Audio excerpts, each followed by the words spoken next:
Take you now to a press conference with Governor Gavin Newsom. He is going to be discussing economic recovery. So let's listen in to this. Seen him here for the past 8 years.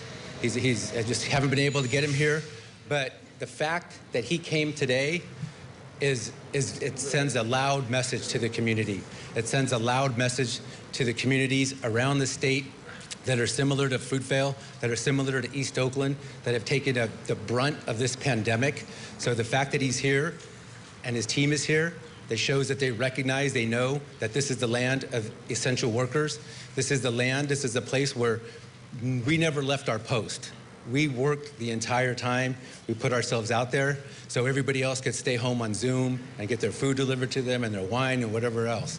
And I think this message that basically shows that they're here, that they have ideas, they have funding, and we're not going to leave anybody behind during this pandemic because we're still in it. I know it may not look like it, may not feel like it, but many of the organizations in the Fruitvale are still dealing in the basics. We're still feeding people. We're still providing rent relief. I mean, it's still happening right now. So yes, we need that recovery, and I know we're going to hear some exciting things about that today, but I think the fact that the governor and his team came to the Fruitvale to acknowledge what has happened, how difficult this year is, speaks volume, and we're honored to host him today. So with that, I'd like to introduce the mayor of Oakland, or as we call her, the baller of Oakland, the fighter of justice for immigrants, Mayor Libby Schaaf. Here you go.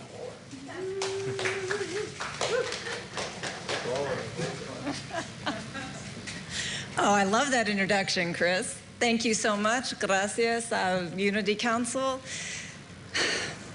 Mi nombre es Libby Schaaf. Soy la alcaldesa de esta ciudad bonita, Oakland, California. I'm the mayor of Oakland, such a beautiful city, and very proud to be hosting our governor today. We join this governor in lifting up a just recovery. Oakland is a city that has been hit hard by this pandemic. And you are going to hear today about an unprecedented moment where government is coming to the aid of those who need it most. And let us start by thinking of our families who have suffered so much economically, emotionally over this past year. I commend Governor Gavin Newsom for taking an unprecedented state surplus and aid from the federal government and investing it directly in the people of California. Direct aid to people is what is going to get our economy roaring back. And Oakland is going to benefit from this tremendously. I love saying that Oakland, California,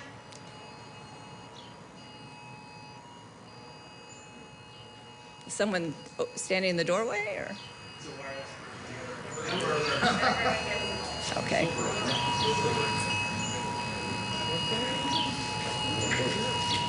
All right, I'll just keep going. I love saying Oakland, California is the most unapologetic sanctuary city in America. And I also commend Governor Gavin Newsom for recognizing that our immigrant workers who do not qualify for much federal aid will be taken care of by the state of California. Now, for much of the aid that is available in this unprecedented state budget, you must file your taxes. Tienen que hacer tus impuestos este año. En este año es más importante que otros años, porque hay dinero que es gratuitas para familias, incluso familias que son inmigrantes sin Social Security, con un ITIN. Hay más dinero para estas familias. Por favor, venga para ayuda en la ciudad de Oakland para preparar tus impuestos. Please take advantage of free assistance to file your taxes. Taxes are due 1 week from today. And if you need help, free help to file your taxes so you can enjoy some of the Golden State stimulus, please call 211. Por favor, llame 211 para ayudar a preparar tus impuestos este año. Es más importante que otros años. With that, it is my pleasure to introduce the chair of the Assembly's Budget Committee, someone who is going to be a partner in creating one of the greatest California budgets we have ever seen, and that is Assemblymember Phil Ting. Assemblymember. Thank you, Mayor Schaaf. It's so great to be in Oakland. It's wonderful to be back at the Unity Council. I think the first time I set foot in here was when I was taking a city planning class at UC Berkeley, and one of our projects was trying to envision and really take feedback as to what the community would want it, and seeing so many of the projects that they were talking about over 30 years ago, that transit village, the access to the BART station, see those become a reality because of this amazing organization. I just want to commend Chris and your whole team for all the amazing work that you've done. I think Mayor Schaaf said it extraordinarily well. We know that COVID has been a very challenging year for every Californian, every American. It has touched every single person's life and frankly changed all our lives. And at the same time, for many people before COVID, they were struggling. They were living paycheck to paycheck. They were one paycheck away from being homeless. Many of them were homeless. Many people were trying to figure out how they could survive. And frankly, COVID has made their life worse. And we acknowledge that, and this is the budget where we are looking to try to figure out how we can uplift their lives, how we can take folks who are working Californians, people who, as Chris talked about, never stopped working, kept working in the restaurants, kept working at the pharmacies, they kept working at the grocery stores, had high infection rates of COVID. We know so many of those communities really need our help. And at a time when people need government the most, often we're in a situation where we can't help them. But, and the governor's going to talk about this, but because of our progressive tax policy, we rely on those Californians who have the most. And that very small segment of California has done incredibly well this last year. And because of that, we have an unprecedented budget surplus.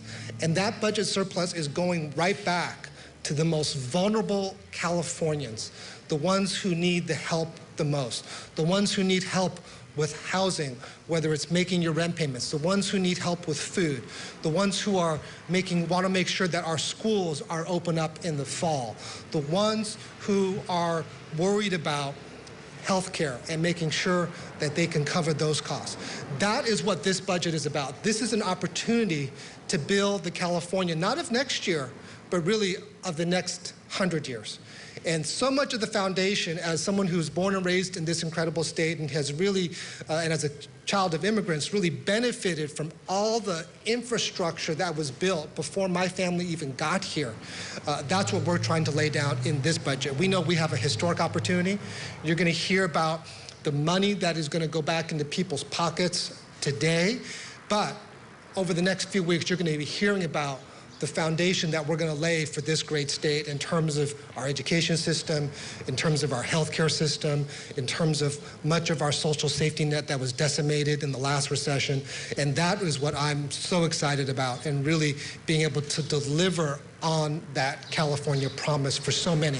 Because I know there are folks who are working class folks who wondered if that promise is still alive. And I'm here to tell you, I know we are all here to tell you, that promise is well alive, and we're going to be doubling down on that promise in this budget. So thank you.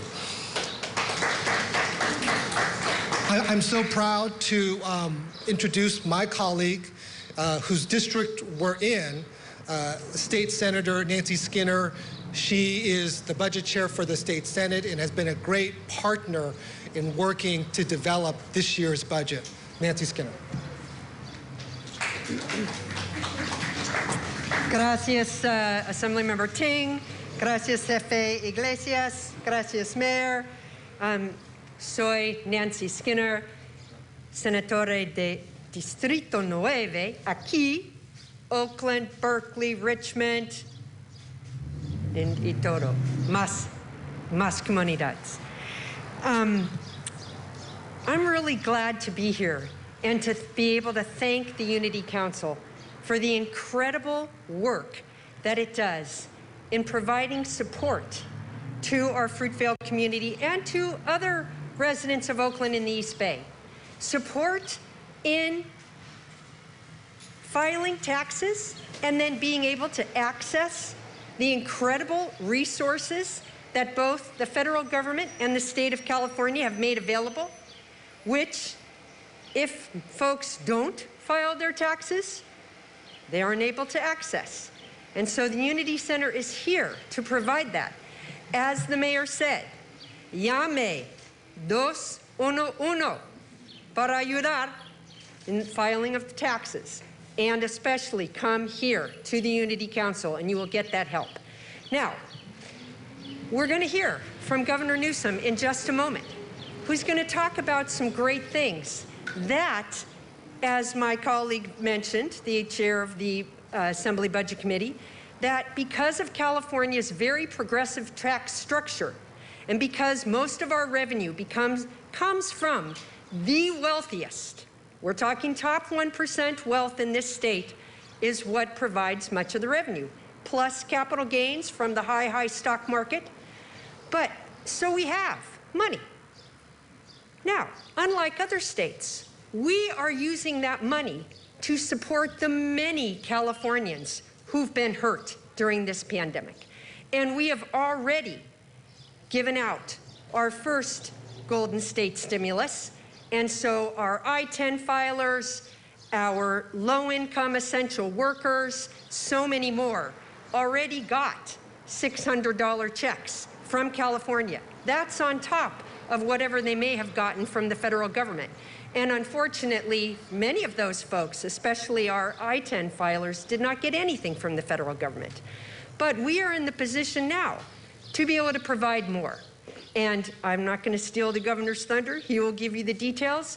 But I'm just very proud that we are a state that reflects the type of values that recognizes that so many people were disproportionately hurt by this pandemic.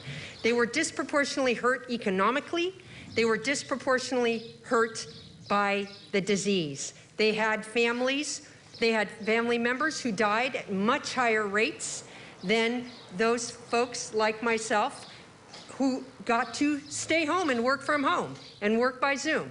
I didn't get to stay home the whole time, but anyway, who did not have to do the essential work of delivering all the goods that those of us at home so we could avoid going to the store, or the essential work of cleaning the facilities so none of us would have the exposure to COVID. All of that was done by essential workers who continued to receive less wages than, and it's the usual disproportionate fact of our economy. But we are doing our best to fix that. And then let me just say a couple more things before I introduce the governor. With our governor's leadership, we are now amongst the top 2 states with the lowest rate of COVID. We are also in the top states in terms of vaccination rate. We are safer than ever, and we are roaring back. And we are trying and doing our best to roar back in an equitable way, so that this disproportionate economic inequity that exists in this state and this disproportionate impact of COVID on our residents, that we can do our best to counter it. And with that, let me introduce the great governor of the state of California, Gavin Newsom. Thank you, Senator, and thank you all very much for the privilege and opportunity to be here. Really, thank you very much for opening up your home of sorts. And Chris, honored to finally be here with you. And to the mayor, I'll brag on Mayor Schaaf in a moment. It's a pleasure to be back with you here. And of course, with our 2 chairs, respective budget committees in the Senate and the Assembly. I want to just acknowledge and thank Assemblymember Ting and Senator Skinner for their incredible leadership, stewardship, support, over the course of the last number of years, but more importantly, over the course of the last number of months, as this state has been very deliberative, very intentional in moving very focused way to address some of the most systemic and challenging issues in this state, not waiting for traditional calendars to provide that direct relief and support across a spectrum of issues. That sense of urgency has been demonstrable. This partnership with the Assembly and the Senate has been second to none, and I'm incredibly grateful to both of you for your incredible leadership. I'm about to make an announcement no other governor in California history has ever made, and I would argue no governor in American history has ever made. Today, we're announcing a $75.7 billion budget surplus. I'll repeat that because only 3 people apparently heard it. This time last year, we announced a $54.3 billion projected shortfall. Today, we are announcing a projected $75.7 billion budget surplus. It's a remarkable turnaround. We talked about California coming back. I made the point at the State of the State a number of months ago, California is not coming back. California is going to come roaring back. $75.7 billion operating budget surplus. An additional $26 billion will be coming from the federal government. We are now in a position to roll out a $100+ billion comeback plan in the state of California. And the first announcement in that plan we're announcing today, and that's immediate relief to millions and millions of taxpayers, millions and millions of Californians. Today, we're announcing $12 billion tax rebate to the people of the state of California earning up to $75,000. Let me put that in perspective. That tax rebate will impact just shy of 80% of all tax filers will get a direct stimulus check, will get a direct relief payment because of this announcement. 2/3 of all Californians will benefit from this stimulus. That's roughly $12 billion, let me be specific, $11.9 billion when you add, as Senator Skinner said, to the stimulus, the round 1 stimulus that we put out a number of months ago. I want to make this clear, and I make this with respect that is due. This is a proposal from the administration. It requires concurrence and support of the legislature, and that's why it's humbling and very meaningful to have the 2 budget chairs here today. I'm by no means naive about the deliberative process as we roll out not only today's announcement, but we roll out this May revise on Friday of the importance of that give and take with the legislature. But I'm mindful that our values are aligned, and that's been demonstrable over the course of the last number of months with the early action that we've taken. So $12 billion in direct tax rebate. That's the largest year-over-year tax rebate that's ever been provided in any state in American history. Number 2, we're very mindful that that stimulus alone of $600, $500 for families with children and those I-10 filers is not enough to address the stress, the anxiety over the course of the last year plus in this pandemic-induced recession. And that's why today we'll be announcing our desire, our plan to double the rental assistance in the state of California with the goal of getting 100% of all the back rent paid and provide 100% support over the next few months to renters that have been directly impacted by this pandemic. $5.2 billion we're putting up to take care of rent payments. In addition to the $5.2 billion, this builds on the $2.6 we announced a number of months ago, additional $2.6, $5.2 billion, in addition to paying off 100% of that rent going back to last April and moving forward over the course of the next number of months. We're also mindful rent is just one part of the burden of households. Issues of gas, electricity, and water are real. So today we're announcing $2 billion of direct relief to pay down utility expenses, to pay off water, gas, and electricity needs. $1 billion of that $2 billion specifically we're proposing to be set aside to address the issue of water in this state. So this is not an insignificant announcement. It's unprecedented, as I say, in California history, but that's rhetoric, and that often gets lost. But direct stimulus checks going into people's pockets, that direct relief, that's meaningful. Direct renter relief at 100%, not the 80% is our proposal, and we would allow for that 100% to be retroactive to cover those that have already received the 80% assistance, and providing $2 billion for gas and electricity and for water, we think is a significant direct, not only stimulus, but direct relief to millions and millions of Californians in need. And this is just the first of many announcements this week across the spectrum that amplify the narrative of this state truly roaring back. I want to just close, make a few subsequent points to what the Senator was referring to a moment ago as well. This is all on the basis of the recovery that California is already experiencing. It's on the basis of the revenue that's coming in historic terms in the state of California. And that's because we are defeating and we are successfully applying strategies to address this pandemic. And as Senator Skinner rightfully said, our case rate and our positivity rate are among the lowest in the United States of America. In fact, today the 7-day rate came in at just 1.0%. That's the lowest 7-day case rate, or rather positivity rate, since the beginning of this pandemic. And put that in perspective. Some have suggested, well, we're not testing like we did. That's not necessarily the case. 223,000 tests came in yesterday, 1,337 individuals tested positive for COVID.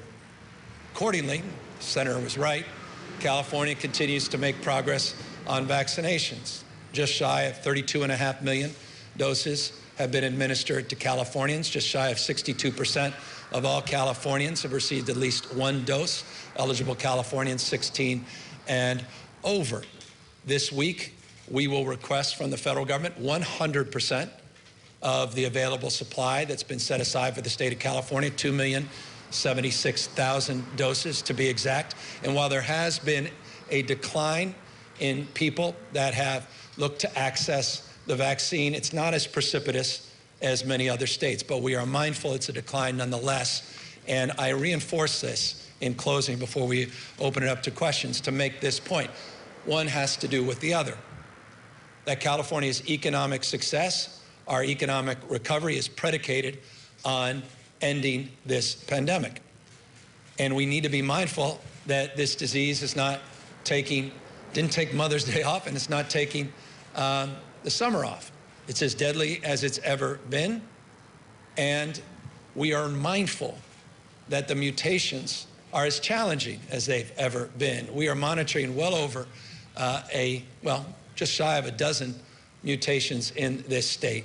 And that's why it's important to remind each and every one of you the power and potency if we want to get our kids safely back into in-person instruction, to get our small businesses back up and operational, if we want this economic recovery to continue as robustly as it's began, we need to continue our vaccine program. We need to continue to be vigilant and mindful of mask wearing and social distancing until this disease is behind us once and for all.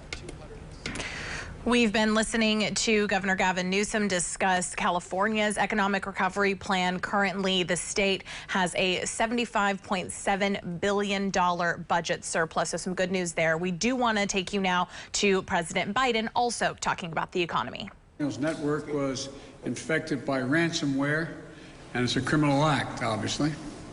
FBI released details of the attack so others can